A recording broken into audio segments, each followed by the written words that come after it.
Hello दोस्तों, आप सभी का एक बार फिर से स्वागत है आज की एक और डरावनी कहानी में। अगर आप चैनल पर नए हैं तो वीडियो को लाइक और चैनल को सब्सक्राइब जरूर करें। और अगर आपके साथ भी कोई डरावनी घटना घटी है तो स्क्रीन पर दिए गए व्हाट्सएप नंबर पर हमें ज़रूर शेयर करें।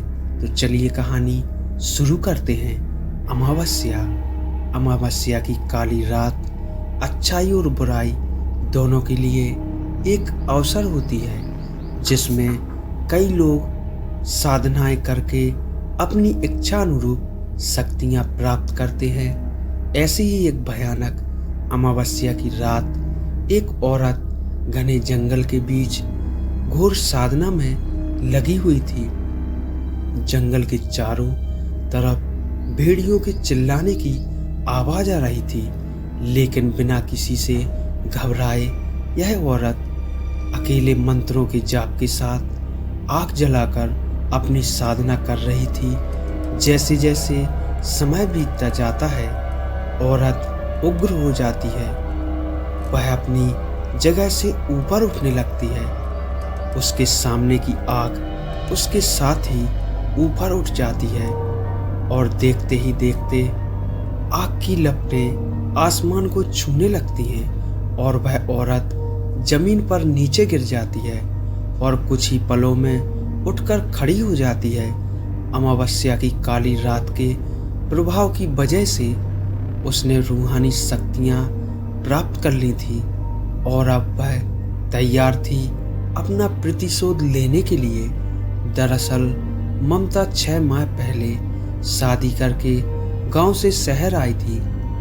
वह अपने पति के साथ एक किराए के मकान में रहती थी। ममता घरेलू महिला थी।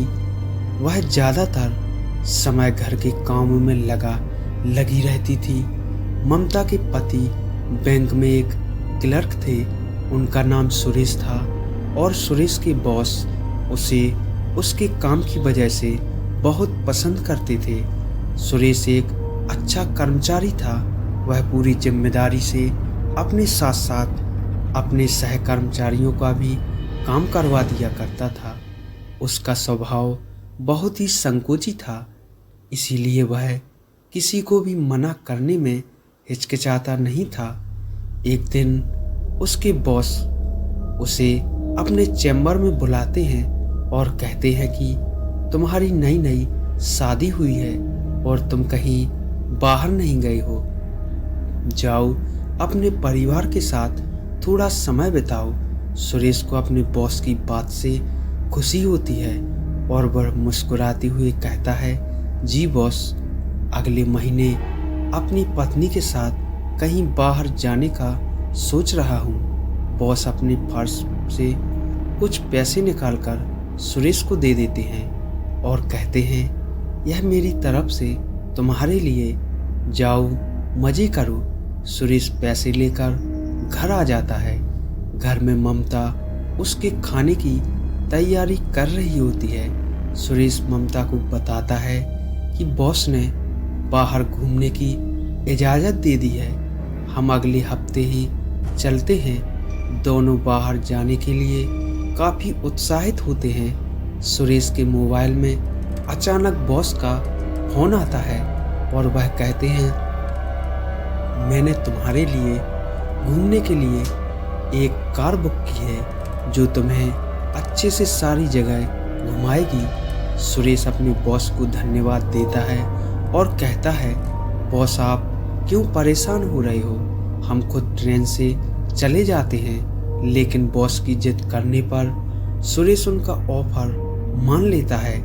ममता सुरेश से कहती है कि हमें कुछ सामान लेना होगा, चलो आज बाजार चलते हैं। अगले 2 दिन में इन्हें निकलना है, इसीलिए सुरेश बाजार जाने को तैयार हो जाता है। सुरेश और ममता बाजार जाकर अपने पसंद के कपड़े और कुछ खाने पीने की वस्तुएं खरीदते हैं।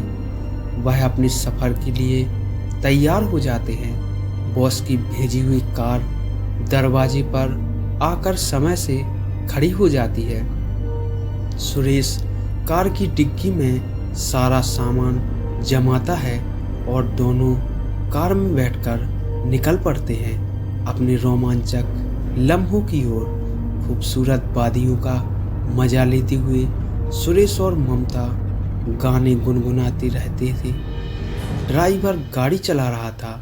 अचानक ड्राइवर गाड़ी का दरवाज़ा खोलकर बाहर कूद जाता है और गाड़ी का संतुलन बिगड़ जाता है, जिससे गाड़ी पहाड़ी से नीचे जंगली रास्ते की तरफ मुड़ जाती है और तेजी से जाकर एक पेड़ से लटक जाती है। ममता और सुरेश जोर जोर से मदद के लिए चिल्लाने लगते हैं। तभी सड़क के ऊपर एक कार आकर रुकती है, लेकिन इनकी कार रोड से थोड़ी नीचे एक पेड़ के सहारे लटकी होती है। कार की आवाज़ सुनने से दोनों को लगता कि अब शायद यह बच जाएंगे। तभी ऊपर से एक व्यक्ति बड़ी सी लकड़ी लेकर इनकी कार को जोर जोर से धक्का देने लगता है। ममता और सुरेश कुछ समझ नहीं आता कि यह इन्हें बचाना चाहते हैं या मारना। अचानक सुरेश की नज़र अपने बॉस पर पड़ती है, जो कि रोड के किनारे खड़े होकर सिगरेट पी रहा होता है। सुरेश जोर जोर से आवाज़ लगाता है, बॉस हमें बचाइए। लेकिन सुरेश के बॉस एक बहुत बड़ा पत्थर लाकर कार के ऊपर पटक देते हैं और पेड़ की लकड़ी टूट जाती है, जिससे कार खाई में जा गिरती है। खाई गहरी होने के साथ साथ जानवरों से भरी है। दरअसल यह बहुत बड़ा जंगल है जो ज़मीन की बहुत गहराई में फैला हुआ है। यहाँ गिरने के बाद आज तक कोई नहीं बचा। इसीलिए सुरेश के बॉस उसे क्यों मारना चाहते थे, यह बात दोनों के लिए राज रह जाती है और गाड़ी खाई में समा जाती है। अगली सुबह अखबार में हादसे की खबर छपी होती है, लेकिन साथ ही करोड़ों रुपए की हेरा फेरी का आरोप भी सुरेश के ऊपर लगा होता है। दरअसल सुरेश के बॉस ने ऐसे कई खातों से सुरेश के जरिए पैसे निकलवाए थे, जिन खातों में लंबे समय से कोई प्रक्रिया नहीं हुई और बैंक की ऑडिट के दौरान पाया गया कि सुरेश के सिग्नेचर की मदद से यह काम हुआ है। लेकिन अब सुरेश दुनिया में ही नहीं है। वह नहीं कह सकता कि यह काम उसके बॉस ने उससे करवाया है। सुरेश और ममता दुनिया उजड़ चुकी थी, लेकिन होनी को कुछ और ही मंजूर था। हादसे में सुरेश की मौत हो जाती है, लेकिन किस्मत से ममता की जान बच जाती है। खाई में गाड़ी गिरने के बाद ममता बेहोश हो चुकी थी। तभी एक जंगली व्यक्ति की नज़र इनकी कार पर पड़ती है और वह दोनों को कार से बाहर निकालता है। सुरेश मर चुका होता है, लेकिन ममता की सांस चल रही होती है। इसीलिए वह उसके पति को छोड़कर ममता को अपने साथ अपने कबीले में ले आता है। यह कबीला बहुत ही खूंखार वनवासियों का था, जो कि काली शक्तियों के स्वामी थे। वह ममता को अपनी औषधियों से कुछ दिनों में ठीक कर देते हैं। ममता उनकी भाषा समझने में असमर्थ होती है, लेकिन अपने वह इशारों से बात को समझ पा रही थी। वह सिर्फ इतना जानती थी कि उसके पति के बॉस ने ही उनकी जान ली है। अब वह बदला लेना चाहती थी। उसे कोई रास्ता नज़र नहीं आ रहा था। वह तय करती है कि इन्हीं के बीच में रहकर वह काली शक्तियाँ प्राप्त करेगी और अपने दुश्मन का सर्वनाश करेगी। और कहानी वहीं आ जाती है जहाँ से शुरू हुई थी। अब वह इतनी ताकतवर थी कि पलक झपकते ही वह किसी भी स्थान से दूसरे स्थान पहुँच सकती थी। उसके साथ भूतों का पूरा समूह चलता था।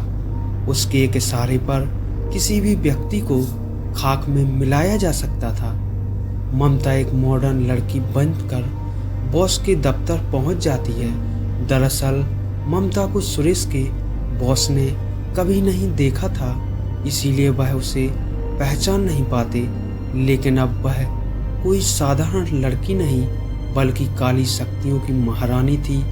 उसे काली शक्तियों की वजह से पता चल चुका था कि आखिर बॉस ने उसके पति को क्यों मारा है। वह अपने पति को निर्दोष साबित करना चाहती थी और असली गुनहगार को सजा देना। ममता ने काली शक्तियों के प्रभाव से एक आकर्षित रूप धारण किया, जिसे देखते ही सुरेश के बॉस मोहित हो जाते हैं। ममता बॉस से झूठ कहती है कि मेरे पिता के खाते में करोड़ों रुपए हैं, लेकिन वह खाता किसी और का होता है जो इस दुनिया से जा चुका था, और उसके बेटे भी उस खाते के बारे में नहीं जानते। लेकिन ममता को अपनी काली शक्तियों से उस खाते की जानकारी मिल जाती है, इसीलिए वह उदाहरण की तरह उसी बैंक खाते का इस्तेमाल करती है।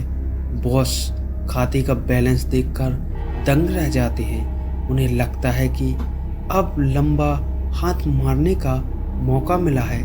तभी बॉस कहते हैं, जी मैडम, यह तो बहुत आसान है, लेकिन इसके लिए 50% मुझे चाहिए। ममता तुरंत हाँ कर देती है। तभी वह अपने एक क्लर्क को बुलाते हैं और कहते हैं कि जाओ मैडम के खाते से पैसे निकालने की प्रक्रिया पूरी करो। क्लर्क बैंक में नया था, उसे बॉस की काली करतूत नहीं पता थी कि बॉस कैसे निर्दोष कर्मचारियों को गैरकानूनी तरीके से पैसे कमाने के लिए इस्तेमाल करके उन्हें जुर्म में फंसाता है। क्लर्क बाहर चला जाता है। इसी दौरान सारी बातें ममता रिकॉर्ड कर लेती है ताकि उसे मारने से पहले अपने पति को निर्दोष साबित करने के सबूत हासिल कर ले। बॉस का आदेश पाते ही क्लर्क मुद्रा अपहरण की प्रतिक्रिया प्रारंभ कर देता है और बॉस के चैम्बर में खूनी खेल शुरू हो जाता है। खिड़की के कोने कोने से कांच के टुकड़े टूटकर बॉस के शरीर में घुस जाते हैं और वह दर्द से चीख रहा होता है। ममता भूतों की मदद से बॉस के शरीर के टुकड़े टुकड़े करवा देती है। यह सब इतनी जल्दी होता है कि किसी को संभलने का मौका नहीं मिलता। बैंक में उपस्थित लोगों में अफरा तफरी मच जाती है। बॉस के चैम्बर को खून से लाल देख सभी डर से कांपने लगते हैं। ममता ने अपना बदला ले लिया था। ममता चैम्बर से बाहर आकर अपने आप को पुलिस के हवाले कर देती है। ममता इतनी शक्तिशाली ताकतों की मालिक थी, अगर वह चाहे तो उसे कोई हाथ भी नहीं लगा सकता था।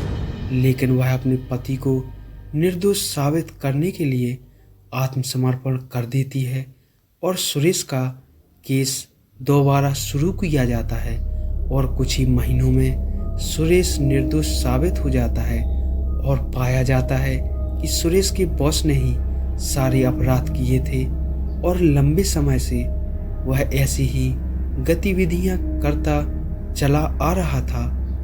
उसको कानूनी मापदंडों के अनुसार अपराधी माना जाता है, लेकिन अब वह इस दुनिया में नहीं था, इसीलिए उसे दोबारा सजा नहीं दी जा सकती थी। लेकिन उसकी हत्या के जुर्म में ममता को सजा काटनी पड़ती है और ममता के बदले के साथ यह कहानी समाप्त हो जाती है। दोस्तों, यह छोटी सी कहानी आपको कैसी लगी कमेंट में हमें ज़रूर बताएं और वीडियो को लाइक और चैनल को सब्सक्राइब ज़रूर करें। धन्यवाद।